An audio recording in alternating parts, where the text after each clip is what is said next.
Hi, I'm Dr. Jeff Knox with Carson Newman's Physical Education Exercise Science Department. I've brought with me Dr. Gene Love and Dr. Greg Stanley, who are both professors and experts in helping people achieve their career goals and working with athletes and with students. Our topic today is how to excel in college and during the college years so you are better prepared for your professional goals. Dr. Love, would you like to start us off, please? Certainly. One of the things I think is important is that you have an attitude where you kind of embrace the nerdy. Embrace the nerdy, yes, I like that. You have to love learning. And not just from the textbook or in the classroom, but you have to attend other classes, other lectures that you think would help you expand your knowledge base, coaching workshops, anything related to your future profession. I think is very important. If there are certain journals, not more academic oriented journals, not just Sports Illustrated type magazines, but any type of journal articles or journals that pertain to your field. You don't have to read every article in it, but you can flip through each time it comes out and see if there are things that pertain to what you want to do in the future. Let me jump in. Okay. I'm always jealous of the student prices on these things. The professional membership might be $150 and the student's $15. Right. You know, it's really next to nothing for students. And if you're in our department, we'll help pay for that, or we'll pay for it. We'll definitely work with them, but it shouldn't be a monetary issue at all. Right. I think it's that mindset of just wanting to soak up every avenue, not just the textbook or what we're doing in class. Also, there's great websites today. For example, the United States Tennis Association website. I can go onto that website and I can get updated on the latest in sports science as it applies to tennis. I can get pedagogy, teaching method tips and great drills, that type of thing.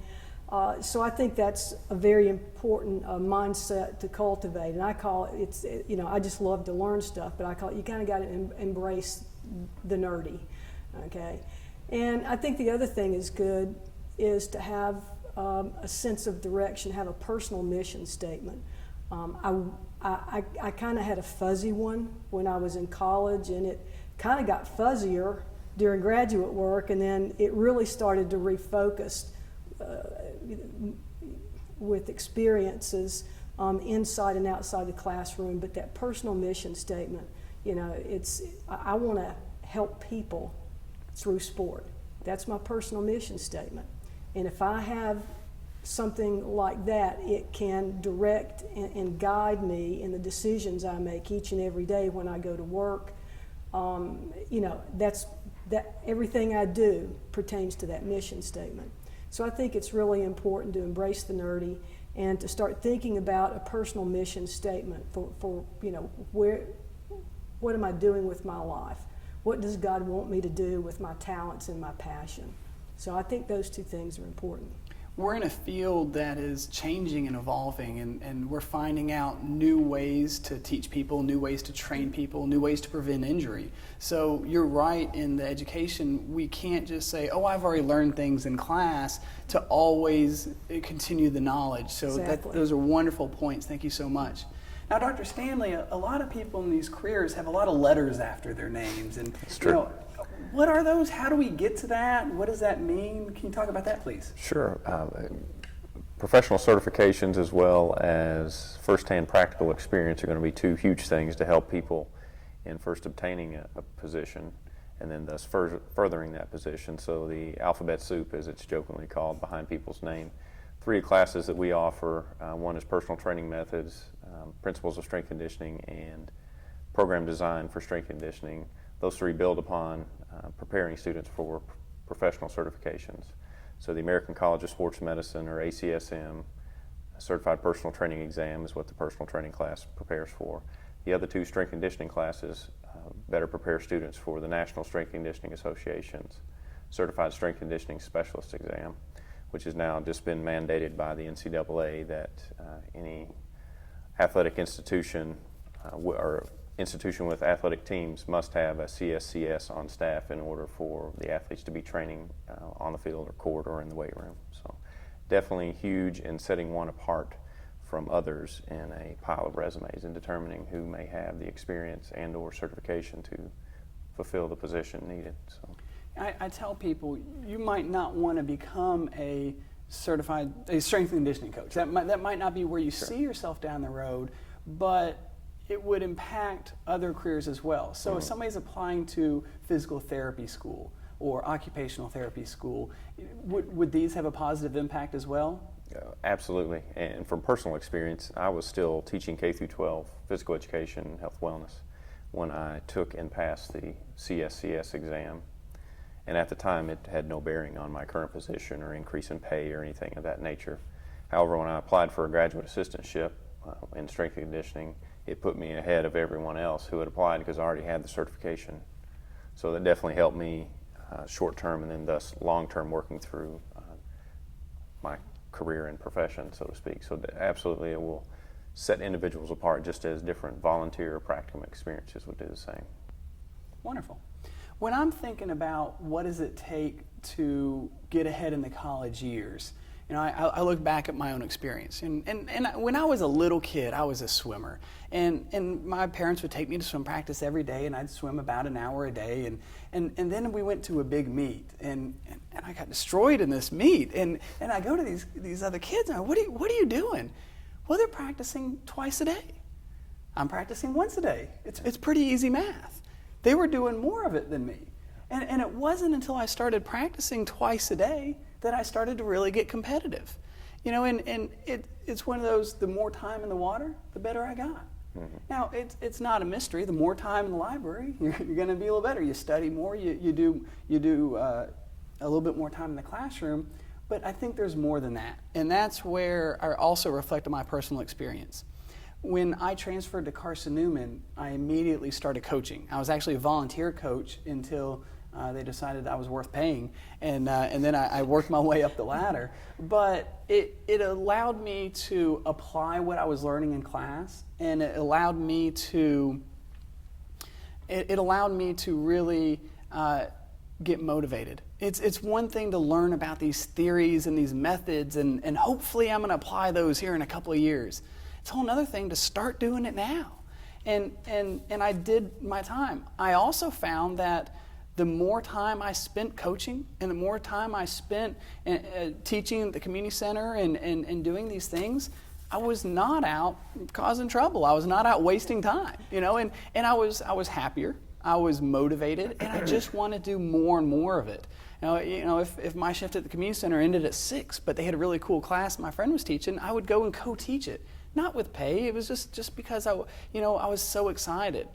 Now, this helped me with my content knowledge because I was able to apply it, and I became better in the classroom. My grades got a lot better. And then I also found that when it was time to apply for jobs, look at all this experience. Look at all these people that are happy to write me letters of recommendation that I've worked with. Not just a professor, not just some boss somewhere, but people who have watched me grow, watched me learn and apply the learning and be eager to learn. I remember that swim coach said, I wasn't real sure about this guy at first. He started him off as a volunteer, but he gave me the opportunity, and within no time at all, it was as much as I wanted, work-wise and responsibility-wise, and so on. So that's what I believe in. And I heard a public speaker from Stanford talk about the Stanford experience, and everybody thinks they're going to Stanford and just get the perfect education, and then sometimes there's some frustration he was talking about. And to rephrase a little bit what he said, is they need to create a custom opportunity, not receive a perfect situation. Just putting somebody in the best restaurant doesn't guarantee the best meal. You got to choose based on what you like. And we also, in this, you've got to make it work for you. I can put you in a class with the smartest professor, but if you're not studying, you're not reading the book, you're not watching the videos they have you watch or do the assignments to the best of your ability, you're just kind of skating by, what are you really paying for here? What are you really doing? So your opportunities here are internships, practicums, volunteer, paid. We had the community center. We've got so many things here that people can use to get more hours. They need to capitalize on that. And you had talked earlier about getting paid for this. Can you go on, expand on that, on the personal training? Sure. Many times in the beginning, your payment isn't going to be a monetary return. You're going to be, as you just gave the example, enhancing your content knowledge or actually applying this content knowledge. However, if you can find a paid internship, that would be outstanding, whether it's giving you a significant monthly stipend or if they're paying for your graduate education. And it's kind of hard to put a true stamp on that due to the long-term benefits that an advanced degree would provide you. Self-discipline, delayed gratification are two things that individuals have to learn in order to strive for their level of professional or personal success. Those self-gratification specifically is intimately related with success. Those who will deny their self the expensive clothes, cars, video games, whatever the new technology in the beginning, because they're spending additional time at the community center or in the physical therapy clinic.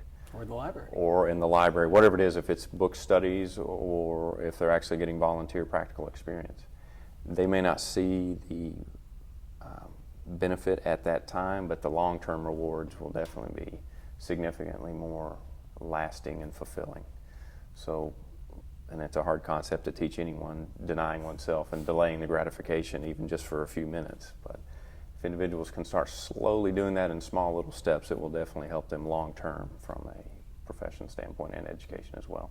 And even if you're not going to deny, and you, maybe that's not the best way to say it, but you're wanting to make some money now. Sure. Well, what if somebody becomes a personal trainer rather than working at a restaurant? You know, there's definitely some benefits both, Exactly. but they could get paid to do those. They could get paid to teach the kids classes Sure. at the local health club. You know, and then you take that with the delayed gratification of some of the other things you talked Working about, towards their graduate and goal. You know, and whatever they it is, can graduate really degree. maximize the opportunity. Now, Dr. Love, you had we had discussed in a prior conversation, and you really said some impressive things of tying it in holistically with our Christianity and with religion. Can you talk about that a little bit in a closure? Sure. As I look back over my school days, you know, even beginning at some in high school, but college and grad school, a lot of those experiences we're talking about, volunteer experiences, a lot of times what you start with, and devoting your time to this experience, you're always going to learn something from it. You may not realize it at the time, and you may realize it at the time, but it just seems like to me as I look back at all those volunteer experiences and some even paid experiences as well, but every life experience, you through God's guidance, you can learn something from it. You may not realize it. It may be within the next year, you realize something that you have learned has now prepared you for the next experience in life. Or you may not know till years later what certain experiences were preparing you for, but as I've gotten older and look back on all of those experiences, you can see the thread that God has been weaving through your life. And when you mesh that with, like I said, that personal mission statement, it's so satisfying and fulfilling that what I'm doing on this earth, okay, is worthwhile and meaningful for the now. Everything I'm doing is to help people in this area. And so I think for me, that has been something when we talk about whether it's extra study, getting the personal training certification, volunteering your time, starting out as a swim coach, all those experiences God is going to take and make you the best you can be. And that's just all praise and worship toward Him. Because in the end, everything comes from God, everything flows through Him, and everything ends up with Him. Thank you so much. That's very well said. Dr. Love, Dr. Stanley, your expertise is invaluable. So thank you so much. I think you've got a lot to share, and hopefully our students and others can take these tips and go forward to help them succeed, not only academically but professionally, and lead them to a Christ-like living and a successful career. Thank you so much.